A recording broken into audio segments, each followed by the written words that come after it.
had several cameras with them, and it looks like they were taking pictures at the end of something in the night sky. There was something going on. They had suffered different types of injuries. They all appeared to have blunt trauma injuries. Some had died of the cold, but two of them in particular, one of the girls, there was two girls and seven guys. One of the girls, her tongue was missing and her eyeballs were missing, and the eyeballs were missing from a couple of the others. But they had car crash type injuries. One medical expert said that it was as if they had lain down on the ground, spread eagled, and a car had driven over the chest of a couple of them. One thing about when they left the tent, there was only 9 sets of footprints matching the 9 people, if you like, going down the slope in the snow. So had the Mansi been responsible, you'd have expected to see probably another, who knows what, the footprints of at least another half dozen people. Welcome to the Spirit Box podcast, where we explore mysticism, esoterica, and the world of the spirits and everything in between. Before we start this show, I'd like to thank patron Ikoro Sidao Nunes for their support. It's greatly appreciated. Without support like yours, we'd struggle to keep the show going, so thank you. Now, on to the subject matter of this show. In January 1959, 10 experienced young skiers set out for Mount Otorten in the far north of Russia. While one of the skiers fell ill and returned, the remaining 9 lost their way and ended up on another mountain slope known as Kholat Syakhl, or Mountain of the Dead. On the night of the 1st of February 1959, something or someone caused the skiers to flee their tent in such terror that they used knives to slash their way out. Search parties were sent out and their bodies were found, some with massive internal injuries, but with no external marks on them. The autopsy stated the violent injuries were caused by an unknown compelling force. The area was sealed off for years by the authorities, and the full events of that night remained unexplained. Using original research carried out in Russia and photographs from the skiers' cameras, author and researcher Keith McCloskey joins us today to explore what happened to the 9 young people who lost their lives in the mysterious Dyatlov Pass Incident. What Keith's work is able to tell us is not only were they present on the Mountain of the Dead on that last night, but they were watching something that was going on in the night sky. Exactly what they were looking at and taking photographs of is another matter. Keith also discusses the accounts of foresters who've seen menacing lights in the area, and they recounted their experiences to him. He also goes into the Mansi, the local tribes people of the area, their spiritual beliefs and folklore, and how they fit into the mystery. Not to mention their many run-ins with the Soviet authorities. In the Plus show, Keith discusses further occurrences of lights in the sky, including meteors, and how the bodies of the 9 young victims gave off high levels of radiation, and what he believes this to indicate, including theories of KGB involvement. And if you want to hear the Plus show, then sign up to the Patreon. You'll get the Plus show, which is an extended version of this, the regular show, along with a host of other benefits. If you'd like to support me in another way, you can buy me a coffee via my Linktree or YouTube videos. I'm always interested in people's experiences with the other, from hauntings to shadow people. So if you have a story to tell, reach out to me, either on Patreon or Twitter. I'd look forward to hearing from you. Right, let's get on with the show.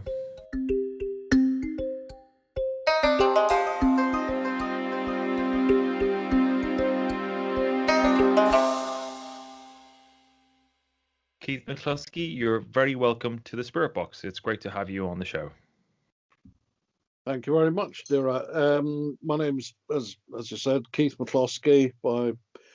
I'm very interested in mysteries, and I've written a couple of mystery books. One on aviation mysteries, another one on the mystery of the missing lighthouseman up in the Flannan Islands, and of course the big one for me is the Dyatlov incident, which occupies quite a lot of my time, and I've traveled to Russia to investigate it, and I've been up to the Dyatlov Pass as well. So that's what I'm here to discuss tonight with Dira. Well, fantastic. I'm really excited to learn about the incident, and some really interesting subject matter there that you have there in terms of the field of studies that you cover. But today we're going to talk about Dyatlov. Now, I'm not sure how familiar, well, I guess we can assume our listeners are not familiar with the incident as a whole. So could you give a frame of what exactly the incident is, or what happened, and then take us through some of your research? Right. The Dyatlov incident, for those who don't know it happened in Russia in 1959. I first came across it when I was researching Soviet military history. I'm a big fan, well, fan, maybe that's not the right word, but I've always been very interested for many years in Soviet military history, and that was when I first came across the story. And the actual story itself, it took place in the northern Ural Mountains, about 500, 600 miles north of what is now Yekaterinburg. It was Sverdlovsk in those days during the Soviet times. Basically, 10 students set out from the city of Sverdlovsk to go on a, what you wouldn't call it skiing or hiking. It was a more, they called it ski tourism in those days, and they'd set themselves quite a demanding challenge to hike into the mountains. They traveled north and then went by foot and skis to hike to a mountain called Mount Otorten was their target. And when they didn't return, I'll try and keep this bit fairly short, but when they didn't return, search parties were sent out, and one of the party had returned. One of the 10, he was ill, and he turned around and came back, which saved his life.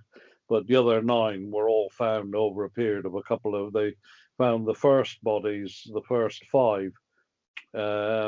In February 1959, and then it was a couple of months later till they found the remaining 4 bodies. But they had pitched their tent on a mountain which goes by various names. In Russian times it was called 1079, which is the height in meters, but the local Mansi tribe called it, and I don't speak Mansi, but Kholat Syakhl is how it's transliterates, which means dead mountain. They found their tent near the top of that mountain, and they had cut their way out of it and gone down to the tree line, which was distant a mile, and that's where their bodies were found eventually. And they had suffered different types of injuries. They all appeared to have blunt trauma injuries. Some had died of the cold, but 2 of them in particular, one of the girls, there was 2 girls and 7 guys. One of the girls, her tongue was missing and her eyeballs were missing, and the eyeballs were missing from a couple of the others. But they had car crash type injuries. One medical expert said that it was as if they had lain down on the ground, spread eagled, and a car had driven over the chest of a couple of them. Their rib cages were completely crushed. So, and this is where the mystery is what caused the injuries, and the other real mystery is Why did they leave the tent? Why did they cut their way out of the tent in temperatures of minus 27 degrees without footwear? Some of them were in their socks, and not enough clothing to keep warm. So they were escaping from the tent to their certain deaths, which eventually happened. And that is the core of the mystery. And I believe somebody was telling me the other day, I was in touch with somebody in Germany, and they were saying there's now 101 variations of the various mystery theories as to what happened to them. So that's what I'm here to discuss tonight. Is I haven't got time to go through all 101, but I'm sure we can discuss some of them in relation to the paranormal and the more unusual aspects of the Mansi tribe which live locally. Well, it sounds truly horrific what those people went through. I guess to really get things moving and you know, and the point that you're here to discuss the incident and give your expertise on it is you know, out of all those, how many theories, you know, what area are you settling in? You know, but I'll let you take the pace. If you want to go to the Mansi stuff first, you go. Well, I'll just say quickly, there is not one theory that answers all the questions. I was in an interview a few years back, and somebody said, sum it all up in a couple of short sentences. And I said at the time, and I still stand by it, is that it's as if a committee has sat down and said, how can we make this so complicated that nobody will ever get to the bottom of it? And that's what it's like, because not one of the mysteries, not one of the theories answers all the questions. It doesn't. So whilst not everybody agrees with paranormal aspects of it, sometimes you've got to look at that, because in a lot of ways that it seems that might be an answer. I keep a very, very open mind on this. I rarely go on. I'll look at forums on it, but I rarely get involved, because there's so much vitriol on them. People will have their point of view, and somebody who disagrees with it, you know, the arguments break out and they're all screaming at each other. But you have to keep an open mind, is my view, which is why I've got no problems discussing anything about it. The only thing, of course, is what you want is the evidence to back it up. But just coming on to the Mansi, if I can explain quickly that the Mansi are a tribe. They're a nomadic tribe that live in the northern Ural Mountains, and there's different groups of the Mansi up there. There's only about, I think there's about 3,000 or 4,000 of them left now, but they've lived in the area for centuries. And one of the theories holds the Mansi responsible for the deaths, because apart from anything else, the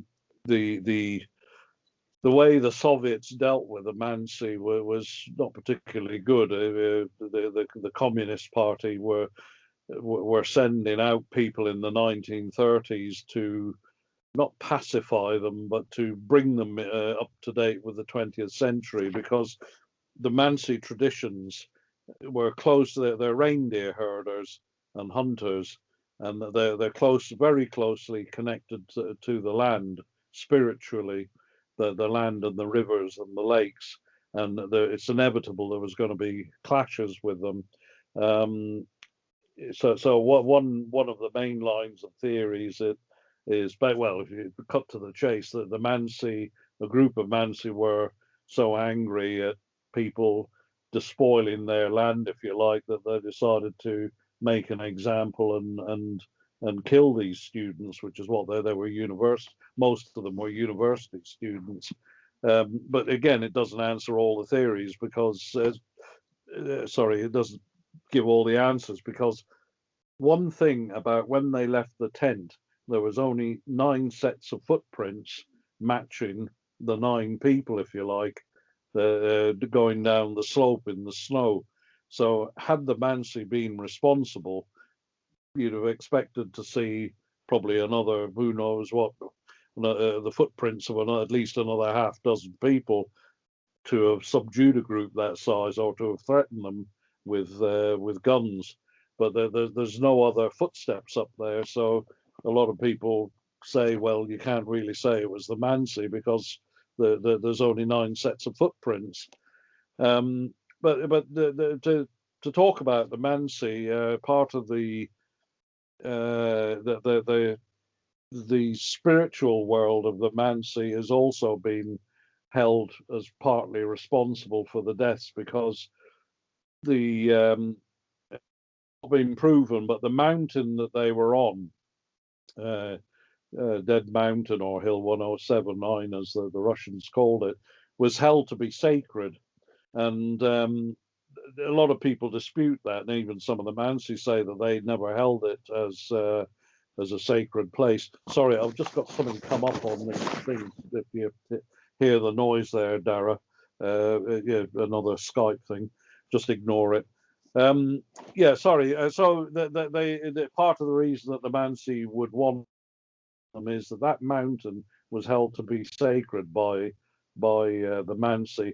And the thing with sacred mountains is Mansi were not allowed to go on it, and the penalty for I think there was different degrees, if you like, of a mountain that was held to be sacred. Some were so sacred you only had to approach it a certain way, and only the local shamans could do it. But this particular mountain, as I say, there's a big dispute as to whether it was or not. But what the argument is that there was 2 women in the Dyatlov group, and they were on the mountain, obviously, as they were all together. And women held quite a lowly status in Mansi society, and the outrage, if you like, was doubled because the women were on the mountain, which is what angered them even more, supposedly. And to give you an idea about, say, the spirituality of that area, the river that they, excuse me, the river that they were following after in the final couple of days while they were approaching the Dyatlov, the mountainous area, was the river Lozva, and the upper reaches of the river Lozva had a prayer pit where the Mansi would go to pray, and the river itself was held to be sacred and contain water spirits, and these water spirits could be angered by, again, females being present. They weren't allowed to walk on the banks of the river, and they weren't allowed to go on the water of the upper Lozva. Now, they didn't reach that part, but part of the argument is that they were approaching that area, which was held to be very sacred by the Mansi. And again, the females in the group angered the locals by being present there and ignoring Mansi traditions.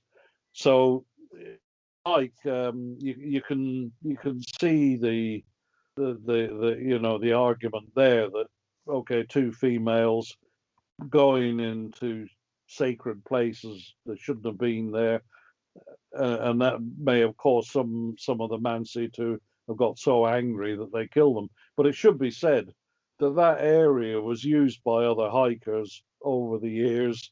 Excuse me, and there was there was other people, if you like, hiking in the air, not just hiking, but with the forestry workers, not necessarily on the mountain, but within the Mansi areas.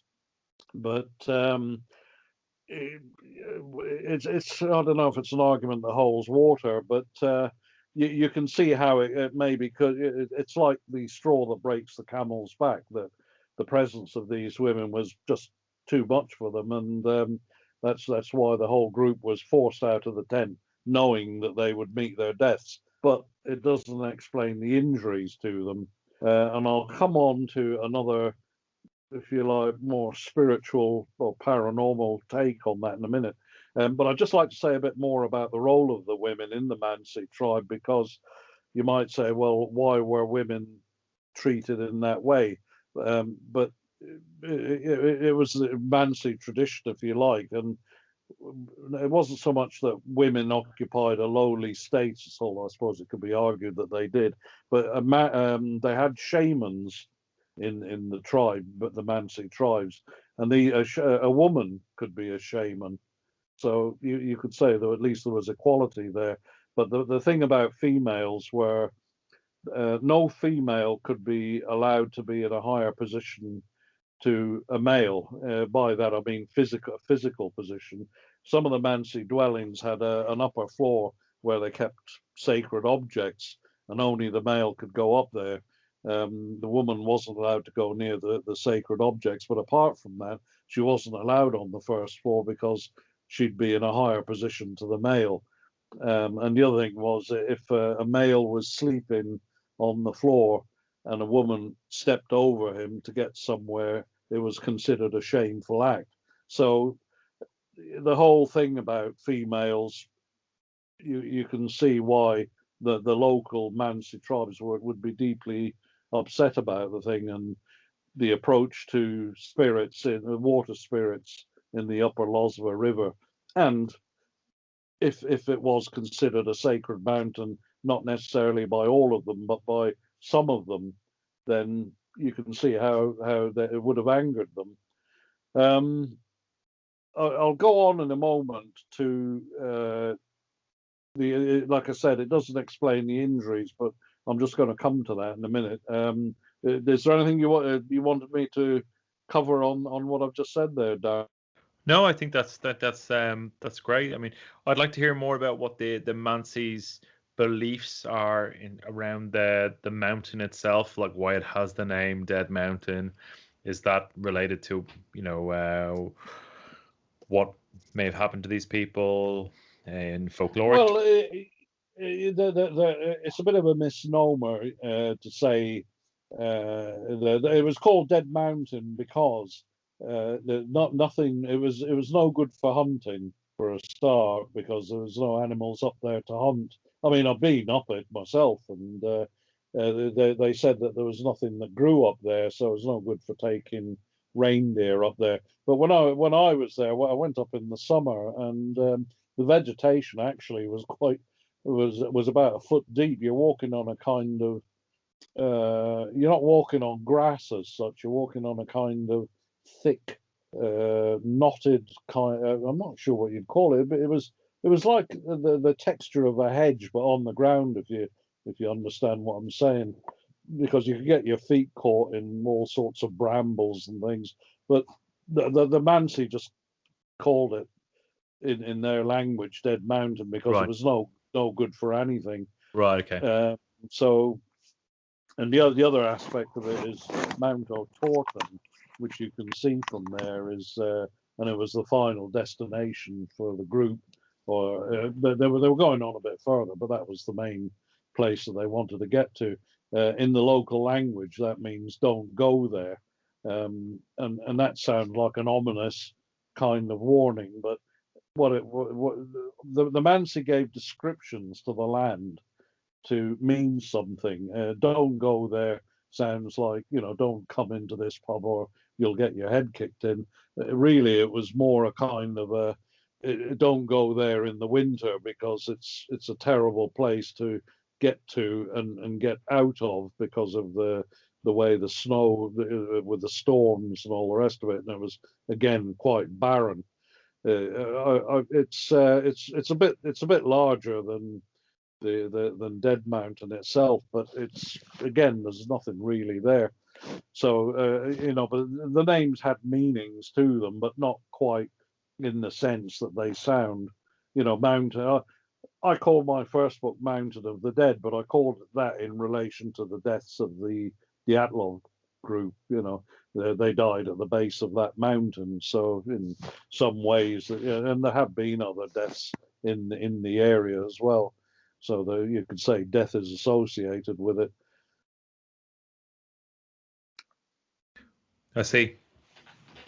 And you mentioned in our emails about some of the folkloric myths of the Mansi. It would be interesting to discuss them at some point. Yeah, well, the everything, the whole Mansi way of life is connected with the land, as I said, and the lakes, the rivers, trees, everything had some kind of symbolism or connection to their way of life. But I mean, it was starting a little bit to die. Well, it was starting to die off by 1959, but a lot of the traditions were still respected. They believed that there were 7 levels of Earth, if you like. You had 3 levels above the Earth itself, and sorry, worlds, not Earth. There were 7 worlds. There were 3 levels above and 3 levels below, with the Earth in the middle and counted as a world, the physical world.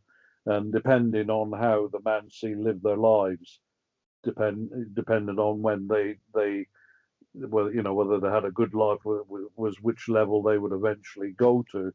But when I was talking about how everything had significance, even fire had significance to them. Each dwelling would have a fireplace, and there was great care taken in the construction of a fireplace, and they tried to always keep a fire going in it, because they believed that there was guardian, the fire itself was a guardian, a guardian spirit, that the spirit, when it was ashes, the spirit was asleep. When the fire was lit, the spirit was awake and guarding the house. So when a baby was born, it would be placed as near to the fire as possible, as long as, not obviously not so that it would get burnt, but as close to the fire so the guardian spirit would watch it. When somebody died, they would also be placed close to the fire, because so that the spirit would would transfer with the dead body to where it was buried, and that the spirit would continue with it by the taking of a piece of wood that was alight, and they would take that to the burial place, and another fire would be started there with that same flame, so the same spirit was going with the spirit of the dead person. And once that fire had gone out, the spirit of the person usually converted into an insect, usually a beetle. For some strange reason, beetles were often found around Mansi burial areas, and it was believed that these beetles contained the spirits of the dead. When the beetles died, the actual spirit of the dead person would then go up into one of the upper worlds. But that's just one small aspect of it. Nearly everything they did was connected to spirits. And just coming to another aspect of, if you like, the paranormal, you'll have heard talk of the Yeti in connection with one of the theories. Yeah. Is it okay to talk about that? Yeah, of course, absolutely, go for it. Yeah. It's mentioned that we all tend to think of Yetis as creatures, hominoids, and they tend to be, the Sasquatch in North America, and in the abominable snowman in the Himalayas, in Bhutan, Nepal, and Tibet. The sort of, if you like, those are the traditional locations. But what you'll have heard possibly people say, talk about the Menk in relation to the Dyatlov story. The word Menk in Mansi actually is not a Yeti. as such that that we would know it, say standing on its hind legs and all this sort of thing. Menk is actually a forest spirit, and this spirit took the form of a fir tree, and some were malevolent, and so some of them were, well, benevolent, if you like, but they meant no harm to the locals. But they were considered stupid spirits by the Mansi. But there is talk that they were very powerful beings, and that a menk was created from two fir trees by the supreme god of the Mansi, who would nail a head on top of the two fir trees and join the body together, and that it would have a kind of a facial form. And they were as tall as trees, so they were considered to be huge creatures, and that there is talk that that one of these menks, if you like, was responsible for scaring the Dyatlov group, which obviously is a possibility, and that's how the crushing injuries happened with one of these menk.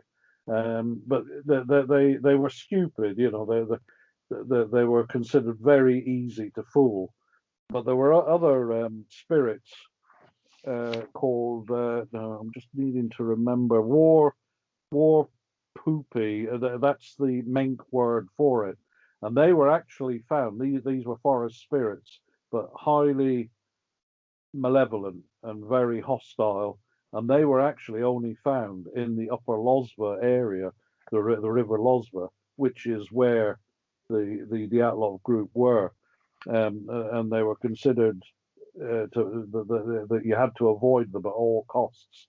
These were, again, these had various shapes, and they could change shapes. One of the shapes was actually, it would have a fur all over it, which is probably where you get the idea of a mank, but it's not actually a mank. That was a totally different spirit. The war poopy, and I forgive any Mansi speaker. I ask any Mansi speakers to forgive me for my pronunciation here, but they were usually considered to be around 6 meters tall, which quite big, but very hostile, and would attack humans. And that was another reason for approaching the river Lozva carefully, to carry out certain rituals with a shaman leading the rituals. And again, there's talk that it was one of these other forest spirits that had attacked the Dyatlov group. And again, it's not an impossibility, I don't think, because the vicinity they were in is the only area where these creatures, these spirits, inhabited. Some remarkable stuff there. And sorry. Yeah. That's all right. I'm just having a quick drink. My throat's going a bit. Not at all. Not at all. Yeah. Yeah. And in terms of the Mansi themselves, I'm sure that there's many views amongst those people themselves as it is elsewhere. But I know you've been out there quite a bit. Have you spoken to the Mansi themselves? What did they say? I haven't spoken to the Mansi, but I can tell you that this last summer, I was arranging to go and spend a month living in a Mansi. When I last went up there, when we went up to the Dyatlov Pass, we went through a settlement called Ushma, which is on the way, and it's probably the largest settlement in the area. But the Mansi are still dotted all around there, and I was arranging to go and stay with a family for a month last summer, but of course we had COVID, and we still have it, of course, so I've had to put that on hold, because to me, what I wanted to do was talk with the Mansi, and particularly with the older ones. So there'll still be some who are much older who will remember those days. They'll probably be in their 80s now, and even older. and I think you get a very good perspective on it, and also to see what their view of this, the spirit world, and how relevant it is to them today. Because I'm sure that it still is, but obviously I need to. It's certainly something I intend to do, and I'm going to write a book on it when I've done it, to meet with them, because I think they have an interesting take on what happened with the Dyatlovs. You see, the another thing about the Mansi is you'll hear that they were well disposed towards the Russians. When the accident, murder, call it what you will, well, whatever happened to the group, the Mansi helped, in the searches, and it was a Mansi dog that found the body of one of the girls. But it's also, I've gone back into Mansi history, and they were really badly treated by the Soviets in the 1930s, appallingly treated, really. So they didn't have much option but to be helpful. You see, another thing about the Siberian tribes, the tribes of the north, and this goes right across Russia from the Kola Peninsula, in the west, right across to Vladivostok and north of it, to all the tribes up there. Is they were all, I won't say subjugated, but there was a big drive in the 1930s to bring them into line, to collectivize them into settlements. And they're nomadic people. They want to be out with their reindeer, and they want to be hunting. They don't want to be in small settlements. But there's always been I don't know what the word to use is. There's always been a tradition that one day all the northern tribes, as they call themselves, would rise up against the authorities in Moscow, and that's always been a bit of not so much gaining independence, but to become independent of interference. And there was an uprising next to the Mansi in 1933, where sorry if I'm digressing a bit here, but just to give a bit more background of how they interacted with the Soviet authorities. The Soviet authorities had set up what they call culture centers for each tribe in their area, and in this center you'd have Soviet workers who would go out, introduce, and it wasn't all bad. They had veterinary surgeons who would attend to problems with a reindeer. There was people who would study the language, but they would also do things like they wanted to educate the children in communist ways, and they tended to interfere in the life of the Mansi, and it was resented by them. But there was a group in the Khamti, which were they were close relatives to the Mansi. They were right next door. And at the culture centre there, they'd pulled all the local children in. They'd put young females on the first floor of a dormitory, which automatically placed them above the males, the young males below, and that created great resentment. But they used to send out teams of propaganda teams out to talk to the Mansi who had not been collectivized. And in 1933, there was one such group led by a female called Polina Schneider, and she wanted to go out into the middle of a sacred lake onto an island which was forbidden for females to walk on.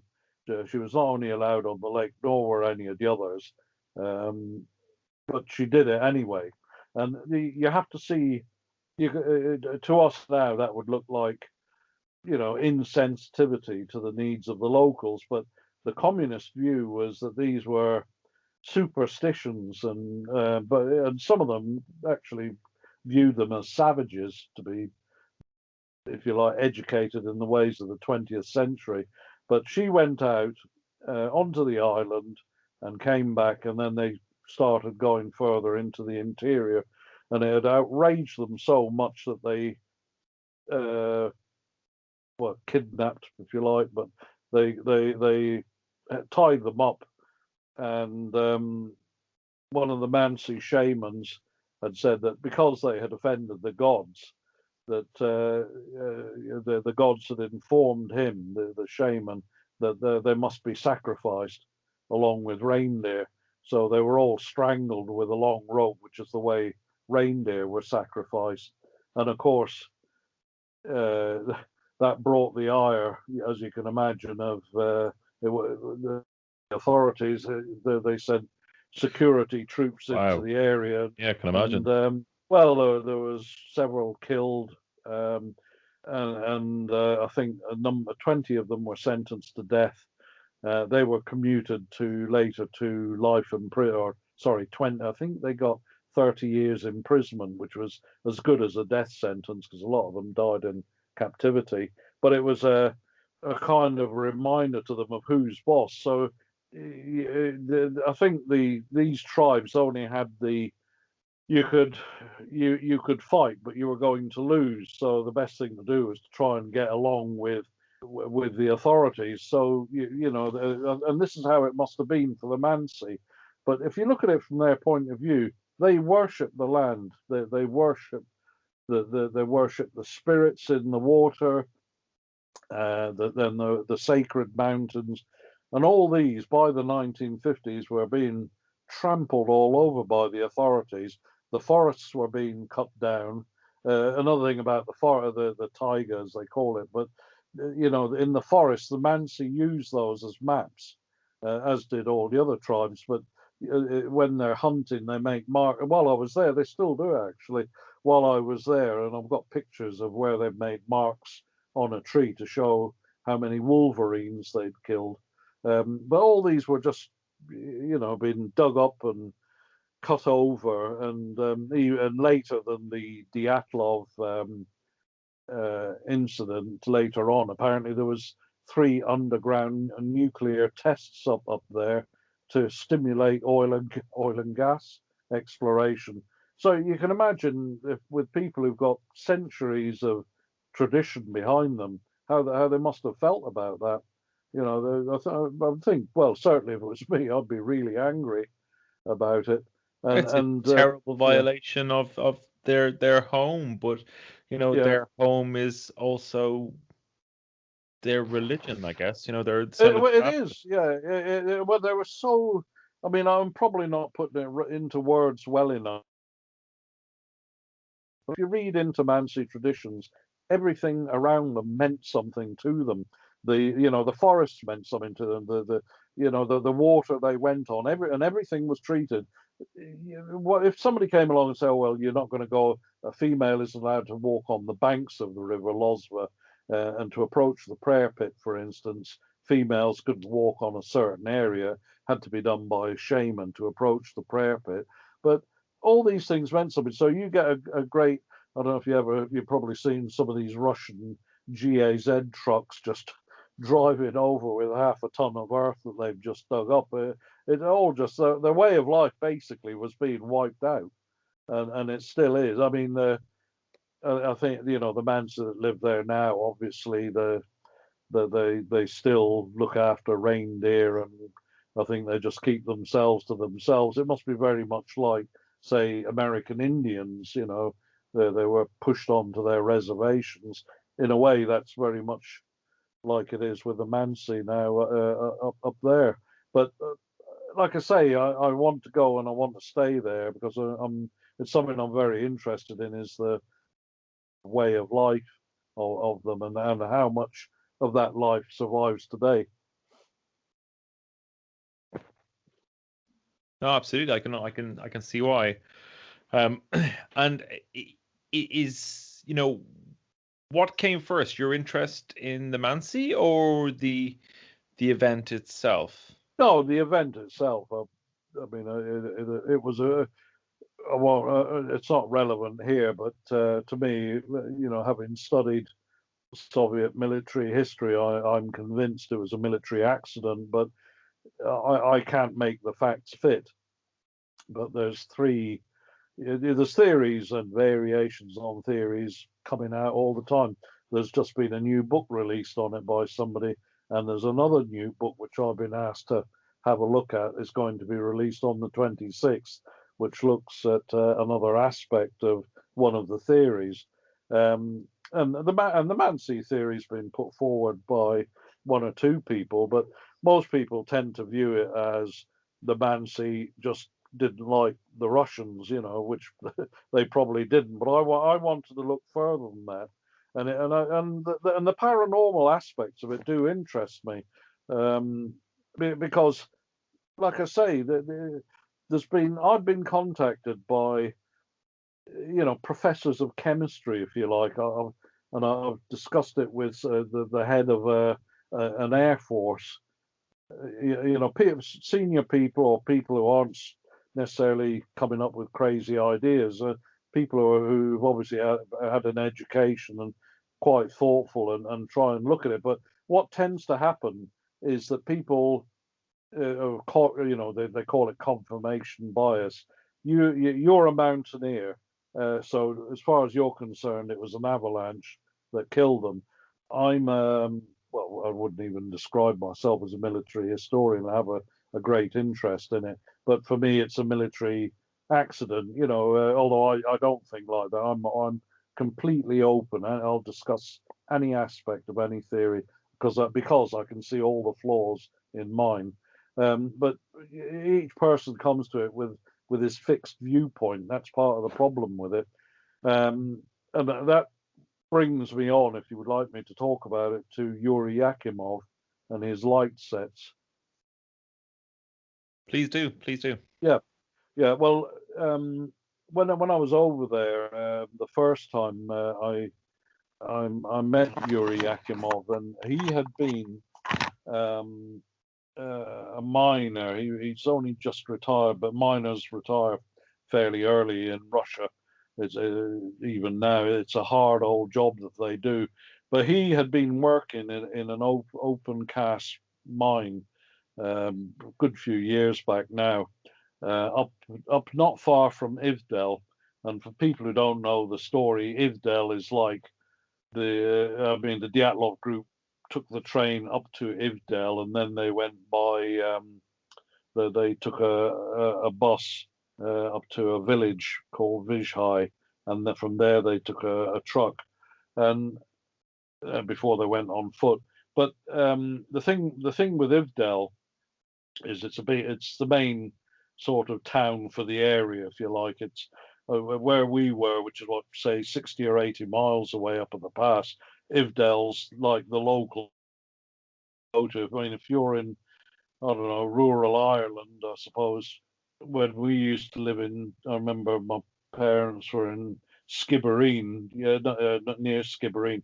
The big place to go to was Cork.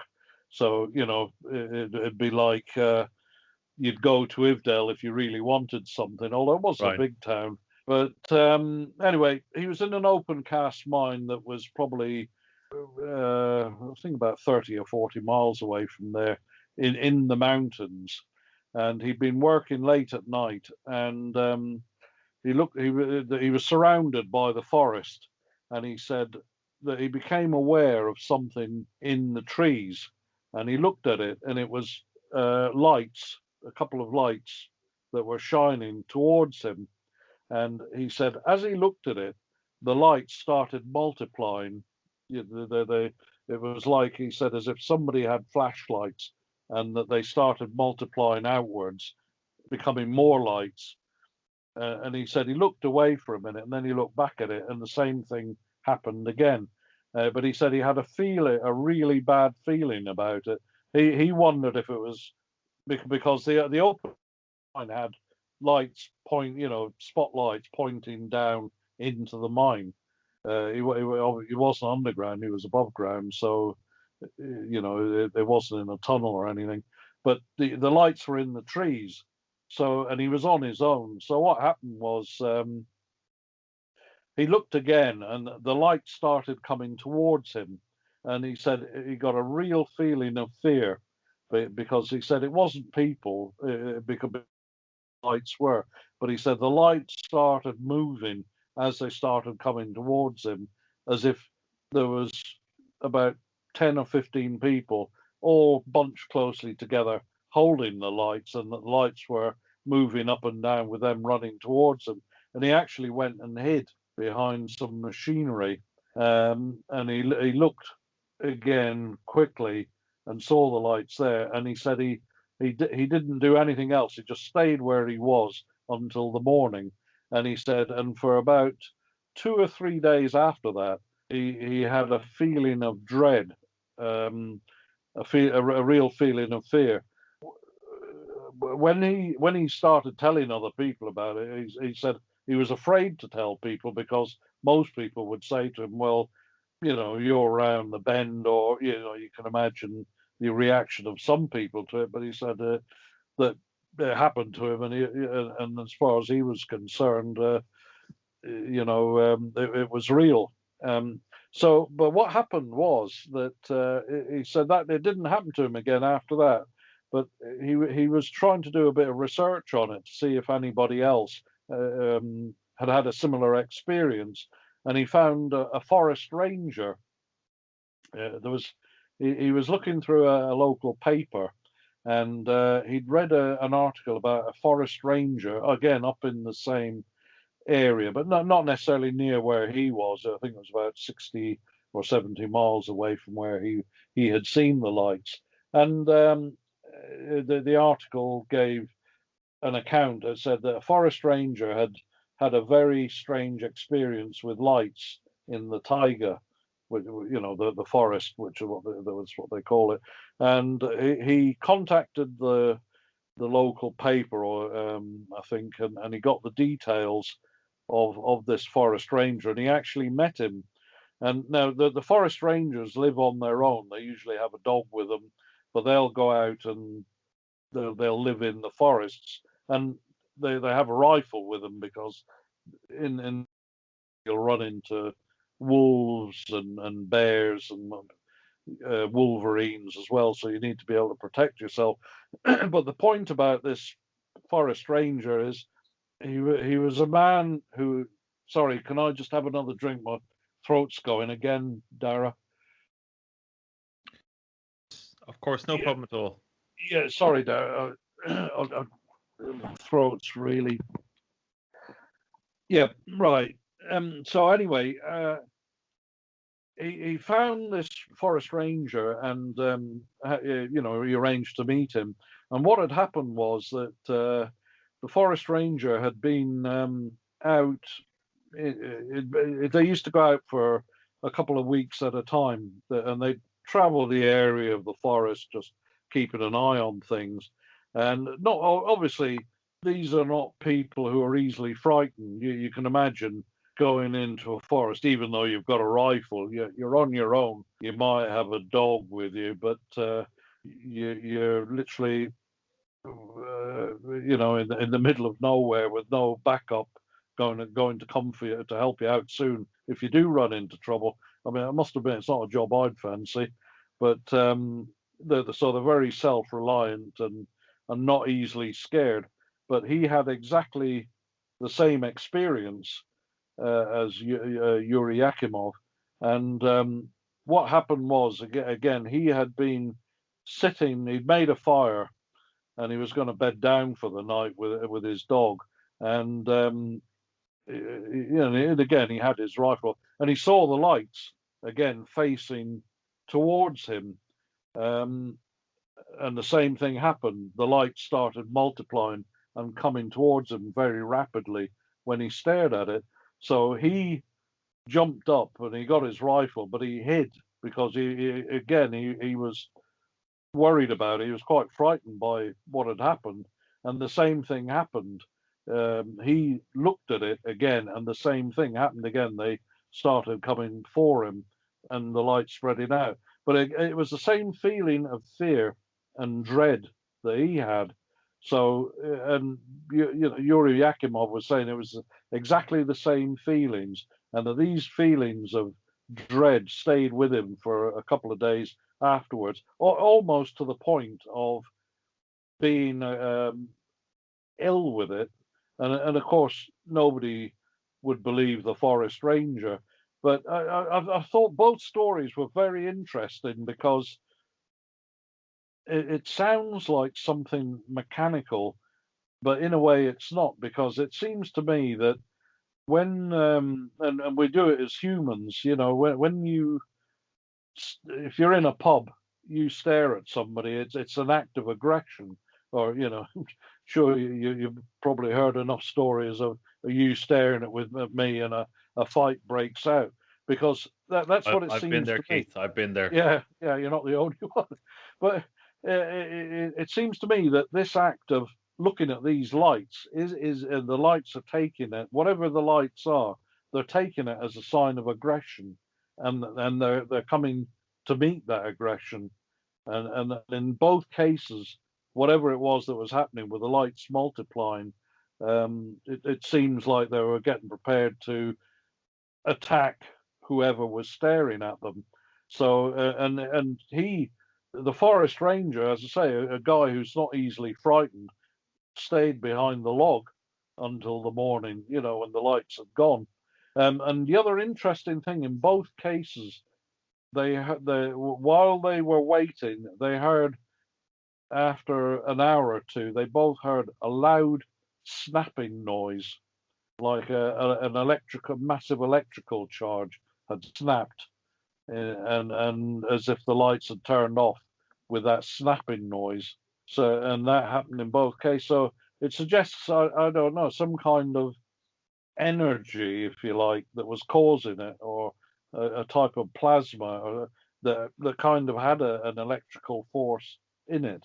So, but obviously not necessarily human or animal, but probably partly human or partly animal, but partly some kind of energy form as well. And as I say, Yuri Akimov's view is that something like this possibly happened to the Dyatlov group, because he said he was overwhelming fear was the first thing he felt, and of course to slash their way out of a tent and walk to their certain deaths away from whatever it was that had made them leave the tent, Right. it is an explanation. Yeah. So, but I met Yuri Yakimov, and he struck me as a very intelligent man, you know, not given to flights of fancy, quite a down to earth type of guy. And with some people, you know, you can. I was in a naval training school. We used to call it spinning a yarn, but he didn't strike me as that type at all. And like I say, a forest ranger is not the sort of guy who's going to be, again, you know, flights of fancy. It seemed to me there was stories, and they both stories were identical. But So, how to? I was just going to say how to explain it, though. I don't know. well, I was interested. That's kind of what I wanted to touch on next, because, you know, you mentioned a few times so far that you think there was some sort of military experiment, and Yes, yeah. and with the lights, you thinking this is some sort of weaponry that the I guess the then Soviets were exploring, or something else. It could be. No, I don't know that it was necessarily anything to do with the military, but it could be. But to me, there was something beyond earthly powers, if you like. I don't know. It seemed the idea of the snapping of the electricity suggests there was a power source for it of some kind. But I don't. Is it possible that the military were Right. experimenting with some kind of ray? I don't know. But Mm. to me, it wasn't necessarily the military that would be doing it. But there was. It seems. I don't know. It's possibly as if something was guiding it, if you like. But whatever it was reacting directly to humans. It was interacting with humans, which again, I suppose you could say, well, maybe it was a military thing, but with aggression behind it. Hmm. But it seemed to me any military developments were always to neutralize your opponent. But of course, that's probably what they were doing when the light started rapidly expanding and then coming quickly towards whoever was standing in its path. It's really incredible. Really incredible. Well, I thought it's one of the strangest things I've heard. And as I say, to hear him relate it, he doesn't drink, so he's not a boozer, and very level-headed man. So it's quite a story. Well, I mean, there's a rich heritage of lights in remote landscapes. That there's a lot of those stories, and a huge volume of accounts across many cultures going back into antiquity. Did the Mansis have any? Well, that brings me on to the next thing, is the lights in the sky, because whatever was going on that night, there was something going on in the sky, because and I put it in my second book, with association with the Dyatlov Foundation, all of the group had camera. Well, sorry, not all of them, but they had several cameras with them, and it looks like they were taking pictures at the end of something in the night sky. There was something going on. That's completely undisputed because there are so many witnesses. There was another hiking group who were on a mountain which was away probably about 30 miles southeast of them, that they had witnessed the same lights near Mount Otorten. But if I mean, they're on my website, and the negatives, the final negatives, when they developed the photos from the group after the bodies had been recovered, there's several photos of them on their journey. There's a photo of them going up onto the mountain, the final photos, and then there's one of them digging around to pitch the tent. That's the final photograph, or believed to be the final photograph. But the actual final photographs are further on in the frame, which people have said are water damage or overexposure when they took the negatives out. But if there was exposure or damage, the actual photos of them making their way there aren't that badly damaged. But it definitely looks like they have, a couple of them have tried to take pictures of whatever was in the sky, and there are all sorts of explanations for what those lights are. One of them is like something descending in a ball shape from the sky, and that's got various explanations of whether it's a flare, which I don't think it is. Somebody else has said, he'd taken a picture with the lens on the camera. But it's whatever you say about, there's too many witnesses about lights in the sky, and it wasn't just the night that they died either. There's lights being seen in the sky over a period of time by military men, by the Mansi. The Mansi have also seen lights. With the lights that they've seen, nearly without exception, they're all described as balls of light with a star falling from the light.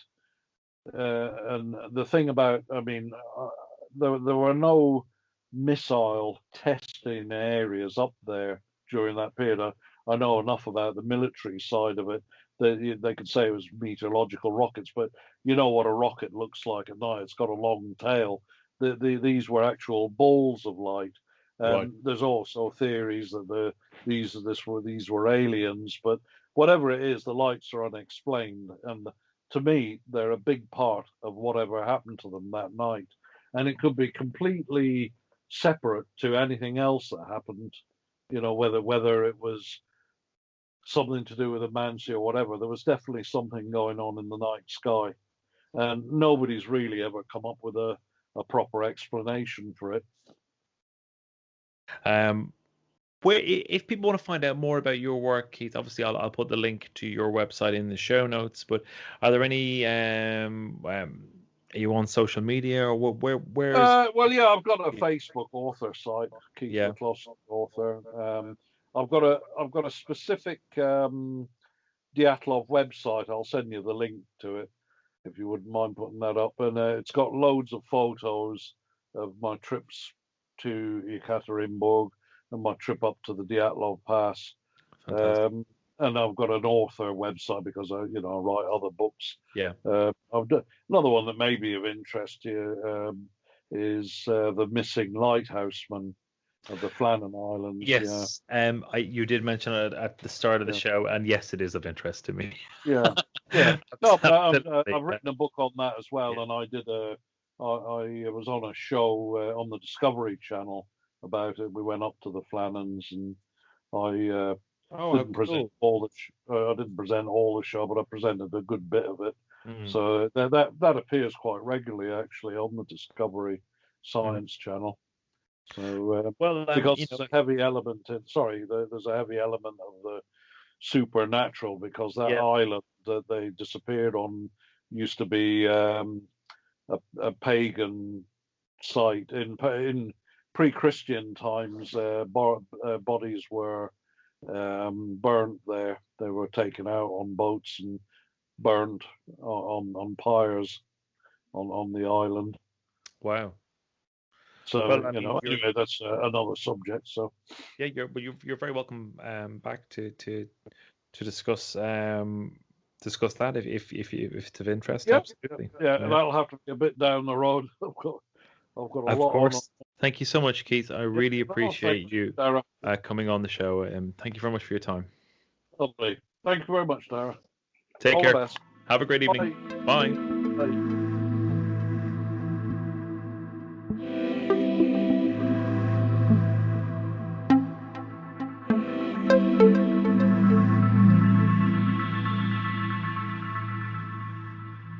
Lights in the sky, mutilated bodies, tribal people who talk of spirits in the area.